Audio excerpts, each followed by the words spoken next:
गज़लों में भी आपकी खासी दिलचस्पी रही है, इसके बारे बहुत में हमें बहुत। बताइए। हाँ, एक्चुअली मैं गज़ल सीखती थी। अच्छा। हाँ, ब्रेक लिया हुआ है। मेरी जो गुरु हैं वो फरीदा खानम जी हैं, नॉट द सीनियर, हुँ। जूनियर फरीदा खानम, जिनकी मदर अफरोज़ बानो है। हुँ, सो हुँ। हाँ, उनकी बेटी से मैं सीख रही थी, बट अभी कोविड के बाद से ब्रेक हो गया है। सो होपफुली फिर स्टार्ट करेंगे। गज़लों की दुनिया बहुत सुकून से भरी दुनिया बहुत। है, तो वो कौन से आर्टिस्ट हैं जो आपको बहुत लुभाते रहे हैं?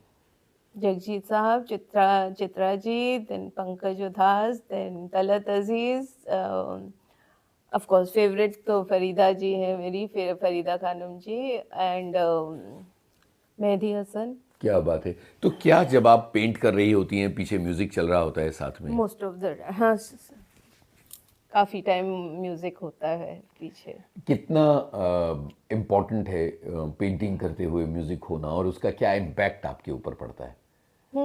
अब म्यूजिक एक सुकून देती है, इट हेल्प्स, ऑल्सो मदद करती है, कंसंट्रेशन में बढ़ाती है, एंड एक एनवायरनमेंट क्रिएट हो जाता है। बिकॉज मैं बहुत सुबह पेंट करती हूँ, ऑलमोस्ट 5 बजे उठ के पेंट करती हूँ, तो तब घर में पूरा सन्नाटा रहता है, बिकॉज फुल कंसंट्रेशन, फुल इससे माइंड लगा के पेंट करना होता है। एंड हाँ, म्यूजिक, इंस्ट्रूमेंटल भी, सितार भी मैं लगाती हूँ कभी कभी, सो उससे बहुत फायदा होता है। क्या बात है! देखिए, 2 कलाएँ आपस में मिल जाती हैं, एक तरफ हाँ, पेंटिंग है और दूसरी तरफ म्यूज़िक है, जो एक दूसरे का हाथ पकड़ के साथ चल रहे साथ होते चलते हैं, हैं। कितनी प्यारी बात है। मैं यहाँ वापस लौटना चाहता हूँ आपकी तालीम की तरफ, जहाँ आप पेंटिंग सीख रही थीं और ज़ाहिर है कि वो एक स्लो प्रोसेस है। तो 5 साल आप लगातार ये इस दुनिया में रहीं और ये सारा सीखती चली गईं, तो किन लेजेंड्स के काम से आपका परिचय उस दौरान करवाया गया, भारत के और फिर विदेशों के? भारत के तो मुझे जो इंस्पायर करते हैं वो है सूर्य प्रकाश जी। वो एक बहुत ही फेमस लैंडस्केप आर्टिस्ट हैं। जी, जी। उनको एक्चुअली मॉने ऑफ इंडिया से जाना जाता है। देन उनका नाम मैं भूल रही हूँ, परमजीत जी, जी, और अंजलि मेनन, सुजाता बजाज, एमएफ तो है ही, सो बिल्कुल। एम एफ हुसैन जी, उनके जो बोल्ड स्ट्रोक्स है। आज के ज़माने परेश माइती, जयश्री बर्मन, पहले के शक्ति बर्मन के वर्क्स भी मुझे बहुत इंस्पायर करते हैं। नाम तो बहुत है। और विदेशों के वो कौन से मेरे कलाकार हैं जिनसे आपने प्रेरणा ली है या जो आपके लिए इम्पोर्टेंट रहे हैं? वन एंड ओनली मोने। क्या बात है! बहुत सही है। क्या आपको लगता है कि ये एक तकलीफ़देह बात है कि हिंदुस्तान में आर्ट्स को, केवल आर्ट्स को मोटे तौर पर एक करियर नहीं बनाया जा सकता, वो आपका एक साइड हसल हो सकता है? हाँ, लाइक रिकग्नाइज नहीं है। जैसे बाहर के, अगर हम बाहर जाते, पेरिस या यूके या यूएस, रशिया, जहाँ पे आर्ट आर्ट की एक अलग महत्व है, वो अभी भी इंडिया में होने बाकी है। टाइम लगेगा बट होगा। एक तो कंपटीशन भी बहुत है, एक हम एक दूसरे को प्रमोट नहीं करते हैं ज़्यादा। ये चेंज होना चाहिए, ये जो एटीट्यूड है ये चेंज होना चाहिए।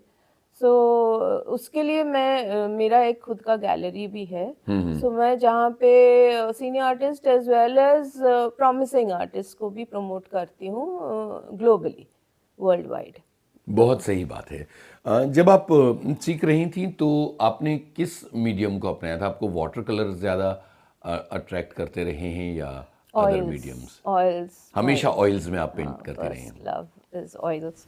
आज मैं एक्रिलिक्स करती हूँ, बिकॉज यहाँ पे थोड़ा सा प्रॉब्लम आता है, बिकॉज ऑफ द ये सी साइड के वजह से फंगस का प्रॉब्लम आता है, बट नो, कोई कंपैरिजन ही नहीं है ऑयल्स के लिए। दुनिया में बहुत सारे आर्टिस्ट ऐसे हैं जिन्होंने नेचर पेंटिंग के लिए या लैंडस्केप्स के लिए वाटर कलर को अपनाया है। क्या फ़र्क है एक्रिलिक और वाटर कलर्स में? किस तरह के एक्सप्रेशंस में फ़र्क आ जाता है?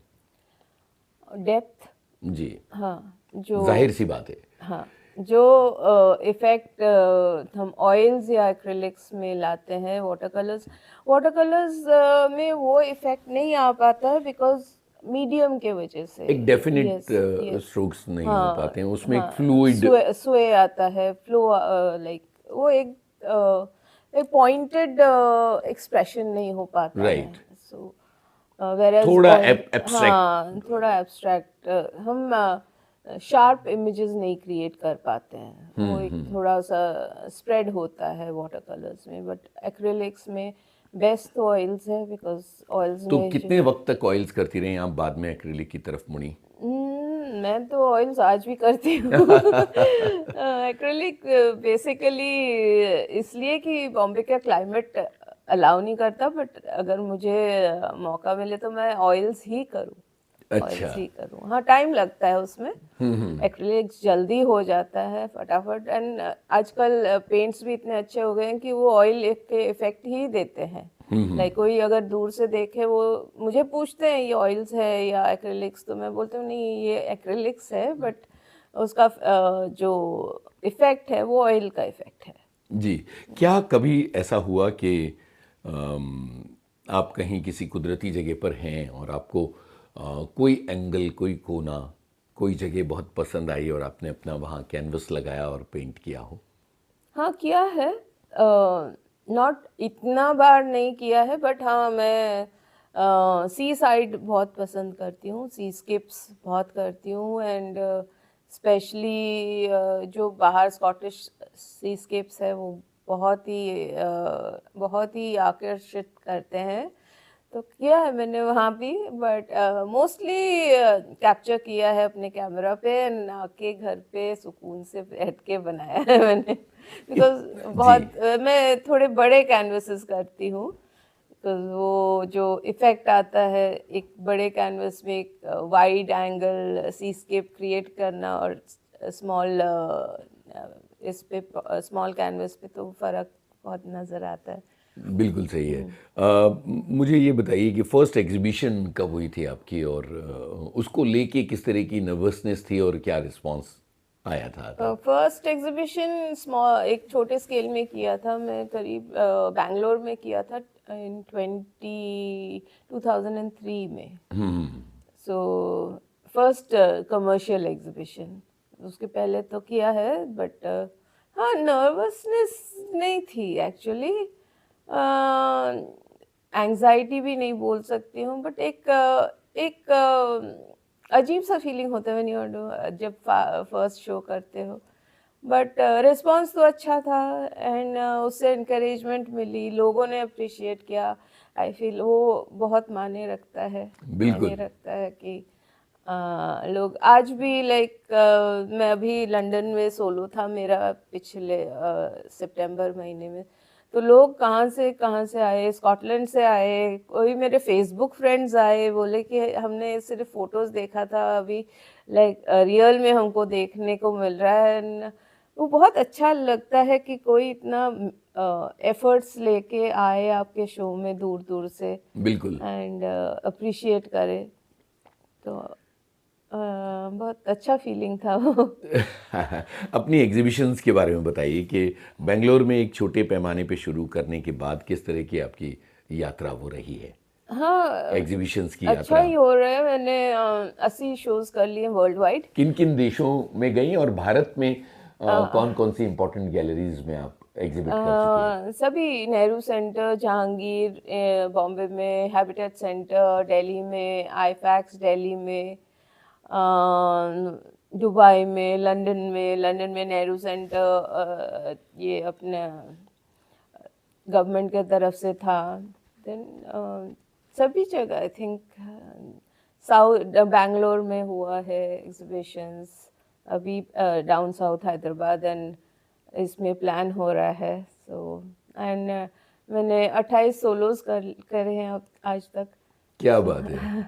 ये बहुत बड़ा बॉडी ऑफ वर्क है, 28 सोलोज करना। हर शो के लिए तैयारी किस तरह से करती हैं, इसके बारे में बात, आपके शोज़ के बारे में बात करना है, लेकिन आपने गाना ऐसा सुनवाया कि हम वादियों की तरफ चले गए और आपका नेचर से बहुत जुड़ाव रहा है, तो वो कौन कौन सी हिंदुस्तान की जगह हैं जो आपके दिल में बसी हैं, कुदरती इलाके, और फिर विदेशों की कौन कौन सी जगह हैं जो संजुक्ता जी के दिल के करीब हैं? हम्म, मुझे गोवा अच्छा लगता है बिकॉज समुद्र से आपका एक ये एटर्नल जुड़ाव नजर आ रहा है, बॉम्बे बातों में से भी ऐसा हम लगता है। लोग रहते हैं बहुत पास है बैंड स्टैंड के, सो उसके भी कुछ मैंने पेंटिंग्स बनाए हैं। जी।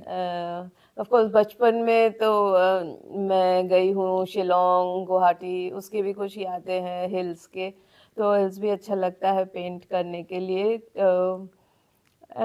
और हम नॉर्थ में भी रहे हैं, किन सो इलाकों में? हम मेरठ, दिल्ली, मेरे फादर की पोस्टिंग हुई थी चंडीगढ़ में, पटियाला, पंजाब इंटीरियर, तो उसके भी जो सरसों के खेत है वो भी मैंने पेंट किया है वाह वाह। From memory. और हाँ, ओवरसीज तो जापान मेरा फेवरेट है, चेरी ब्लॉसम्स में बहुत पेंट करती हूँ। हाँ बिल्कुल, क्योंकि रंगों की बहार है एक हाँ, तरह से ना, yes, cherry blossom. Cherry blossoms. UK में भी, लाइक लंदन भी मुझे अच्छा लगता है, तो आउटस्कर्ट्स ऑफ लंदन, फिर सिंगापुर एंड मॉरिशस बहुत सुंदर है। यानी समंदर कहीं से भी आने वाला है। हाँ, मुझे समुंदर बहुत पसंद है और पेंट करना भी बहुत अच्छा लगता है बिकॉज उसमें वैरायटी ऑफ कलर्स, रॉक्स के कलर्स, कैसे सन का फ्लो है, वो सब पेंट कर। कितने रंग हो सकते हैं एक समुद्र में, समुद्र और समुद्र के किनारे जब आप बैठती हैं, जब लहरें आके टकराती हैं तो एक पोएट्री भी आ जाती है। क्या बात है।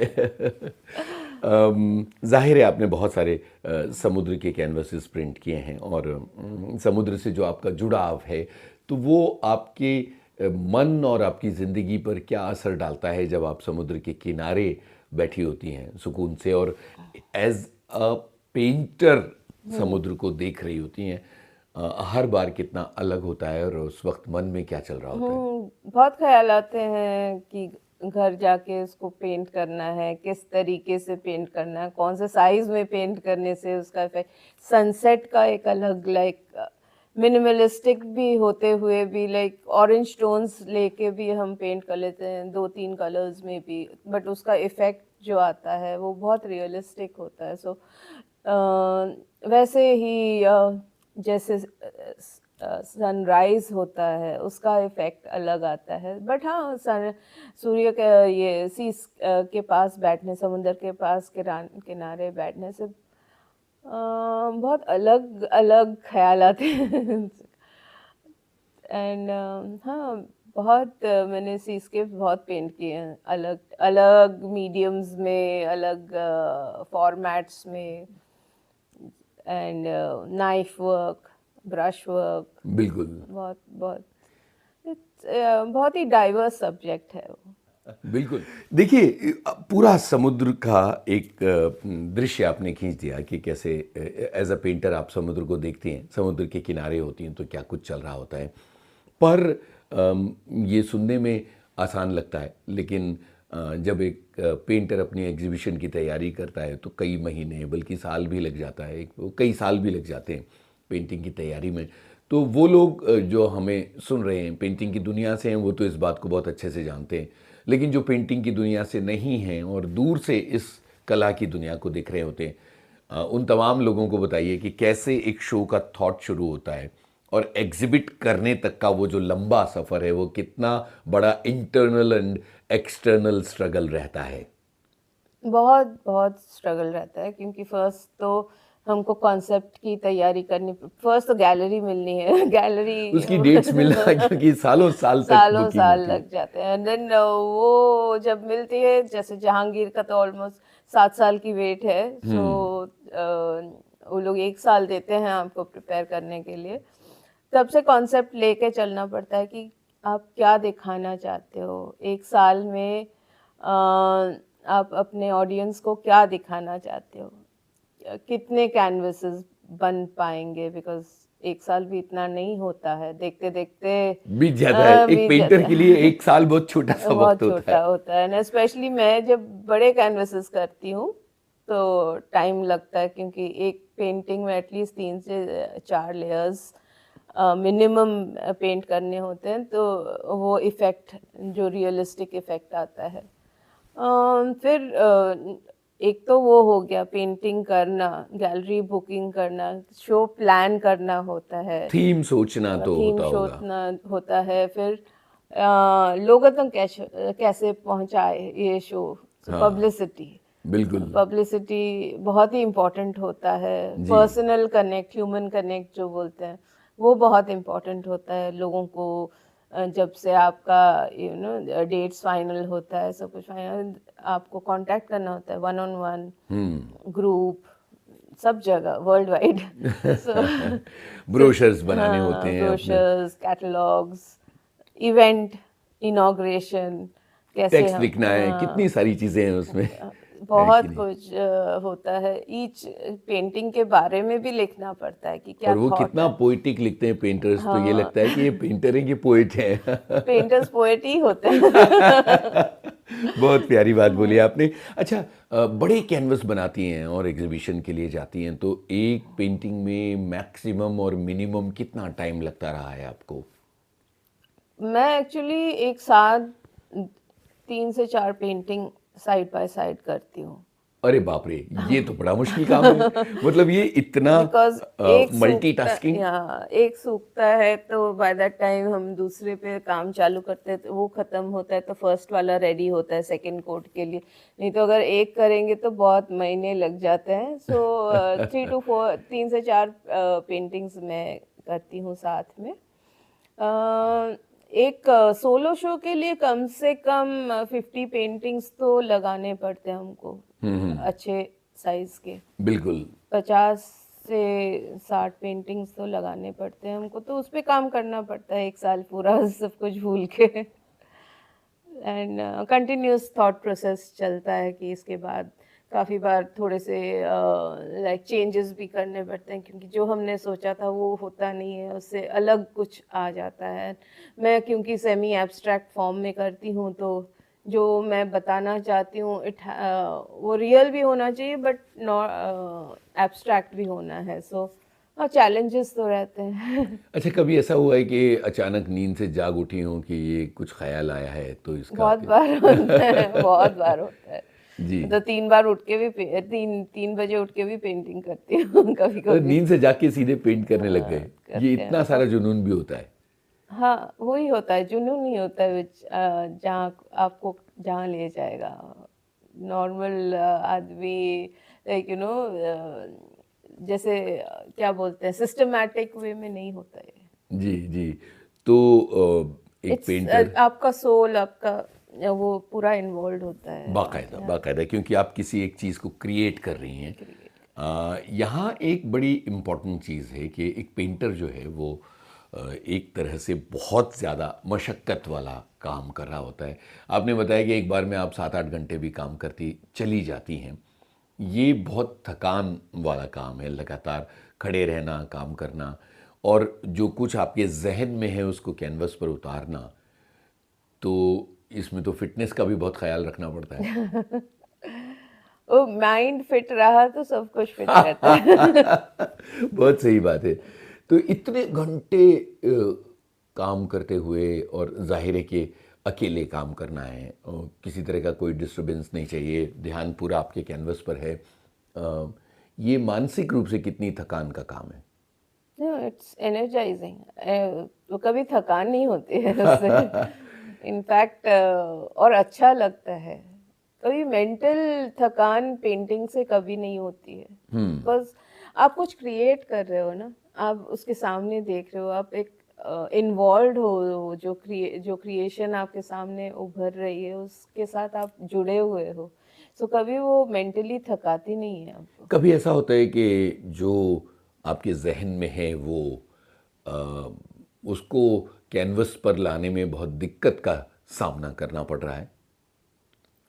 हम्म, ये ऐसे तो कभी हुआ नहीं है। जो मैंने सोचा है वही, क्योंकि एक तो लाइक आंखों के सामने वो रहता है, फिजिकली नहीं है बट कहीं मेंटल, है। हाँ मेंटल आई में तो है। सो वो जैसे जैसे, आई थिंक वो भगवान की देन है। हाथ जस्ट चलते हैं। और थीम्स किस तरह से सोचती हैं आप अपने शोज की? मैं बहुत बार तो डीप फॉरेस्ट पेंट करती हूँ, जैसे हम जंगलों के अंदर जा रहे होते कैसे होगा, या खेत के अंदर जा रहे होते तो कैसे फीलिंग होता होगा।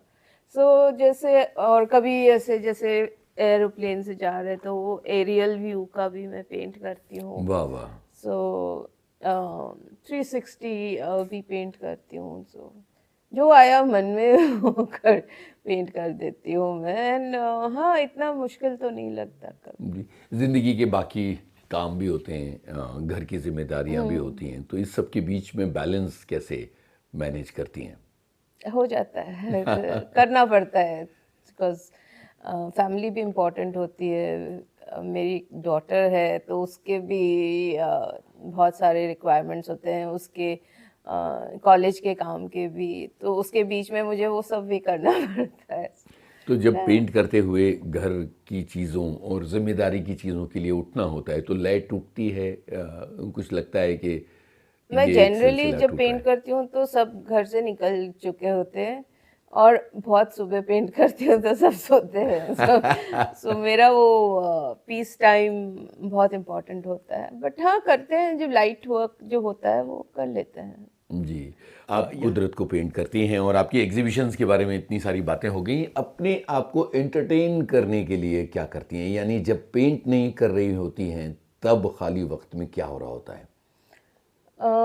मेरे फ्रेंड्स से मिलती हूँ, दोस्तों से मिलती हूँ, एंड सोशल वर्क काफ़ी करती हूँ, तो उसमें मुझे सुकून मिलता है, क्योंकि मैं बहुत आर्ट वर्कशॉप्स लेती हूँ अपने अंडर प्रिविलेज बच्चों के लिए, म्यूनिसिपैलिटी के बच्चों के लिए। तो वो ही एक एनर्जाइजिंग होता है। मैंने एनजीएमए के साथ किया हुआ है, बहुत सारे ऑर्गेनाइजेशंस के साथ, तो मेरा फ्री टाइम उसमें जाता है। एंड म्यूज़िक मुझे बहुत पसंद है। सो कभी गाती हूँ, कभी टाइम मिला तो, अभी तो प्रैक्टिस नहीं है।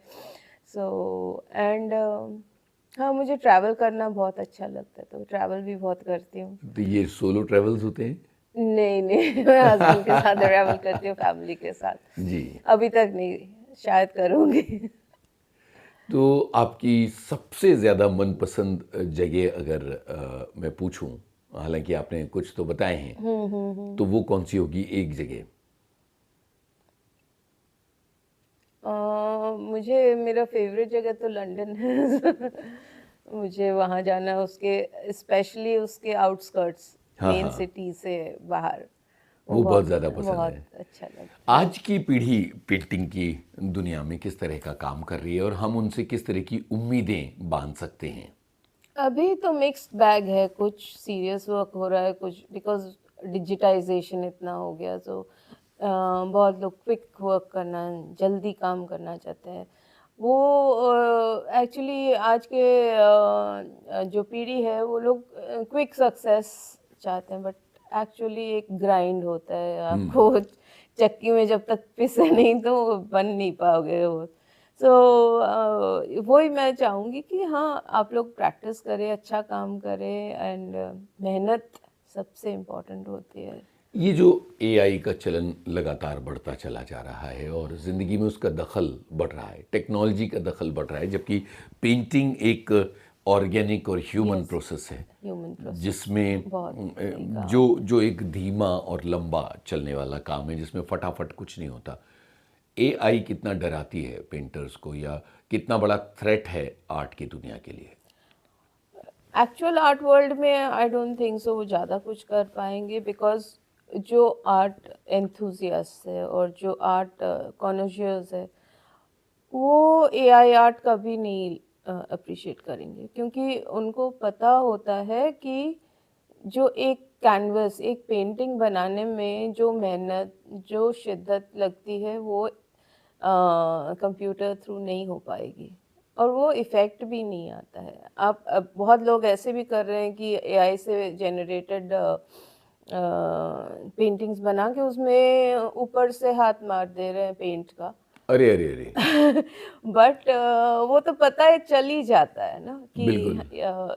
जिसको आर्ट की लाइक आइडिया है वो तो एक ग्लांस में ही बता देंगे कि ये क्रिएटेड बाय ह्यूमन नहीं है। जी, तो इसका मतलब हम ये मान के चलें कि ये जो पेंटिंग की दुनिया है इसमें ज़्यादा ख़तरा नहीं है क्योंकि नो। ये बेसिकली इंसानी दिमाग के ज़रिए रचा जाने वाला काम है। हाँ, because AI short short duration, short term and इतना एक्सपेंसिव भी नहीं हो सकता है। जो से नई जनरेशन, नई पीढ़ी के लोग हैं, जो आर्ट अपने घर में रखना चाहते हैं, वो लोग खरीदेंगे। बट जो इन्वेस्टर्स हैं, वो लोग तो जाने माने आर्टिस्ट या फिर रियल आर्ट को पहचानेंगे। चलते चलते एक बहुत ही इम्पोर्टेंट सवाल मैं करना चाहता हूँ कि कला की दुनिया की ट्रेनिंग शुरू होती है स्कूलों से जब बच्चे ड्राइंग करते हैं और ड्राइंग की दुनिया में बच्चों को जो बेसिक से सिखाया जाता है तो आज के ज़माने के बच्चे तो बहुत तेज़ हैं, वो सर्कल बनाओ और टेबल बनाओ से आगे वाली दुनिया में हैं। बहुत सारे माता पिता का ये टेंशन रहता है, उनकी ये तलाश रहती है कि अच्छे टीचर्स कैसे ढूंढें, बच्चों को कैसे ट्रेन करें और इतने छोटे छोटे शहर, इतने अलग अलग इलाके, जैसे आपने खुद झेला है कि हर 3 साल में ट्रांसफ़र्स, तो वो किस तरह से गाइड करें ऐसे बच्चों को जो आर्ट्स की दुनिया में आना चाहते हैं? क्या वो अपने आप को, मतलब क्या अभी भी सेल्फ टॉट होना मुमकिन है? हाँ, why not? Self taught is ऐसा है कि वो आपके अंदर है, आप जस्ट उसको बाहर कैनवस पे उतार रहे हो। Self taught will never go, कभी जाएगी नहीं। बट हाँ, छोटे शहरों में थोड़ी सी मुश्किल होते हैं अच्छे टीचर्स मिलना। बट अभी ऑनलाइन का ज़माना है तो बहुत सारे ट्यूटोरियल्स है, यूट्यूब वीडियोस हैं जहाँ पे अच्छी गाइडेंस मिल जाती है। स्पेशली आपको अगर एलिमेंट्री या ये एग्ज़ाम्स देने होते हैं तो उनके बहुत सारे यूट्यूब ट्यूटोरियल्स, अच्छे ट्यूटोरियल्स मिलते हैं। एंड मे बी स्कूल्स के जो आर्ट टीचर्स हैं उनको थोड़ा सा एफर्ट्स लेके बच्चों को सिखाना है। स्पेशली आपको लाइक नोटिस करना होगा कि कौन सा बच्चा इंक्लाइंड है आर्ट की तरफ। हर कोई नहीं होता। तो सो वो पहचान के उस बच्चे को आगे ले हाँ, जाना ज़रूरी हाँ, है। पहचान के उसको सॉर्ट आउट करके फिर उसको अलग से ट्रेन करना होता जी, बहुत ही ज़रूरी बातें आपसे हुई और आपकी ज़िंदगी के सफ़र को हमने जाना। बहुत अच्छा लगा। है। Thank you. संजुक्ता जी विविध भारती के स्टूडियो में आप आई और इस कार्यक्रम के लिए आपने वक्त निकाला। बहुत बहुत धन्यवाद, शुक्रिया। बहुत धन्यवाद। यूनुस जी, आपसे भी बात करते हुए मैं सोच रही थी कि मैं क्या करने वाली हूँ, बट अच्छा लगा बात करते हुए जर्नी के बारे में। Thank you. शुक्रिया। धन्यवाद।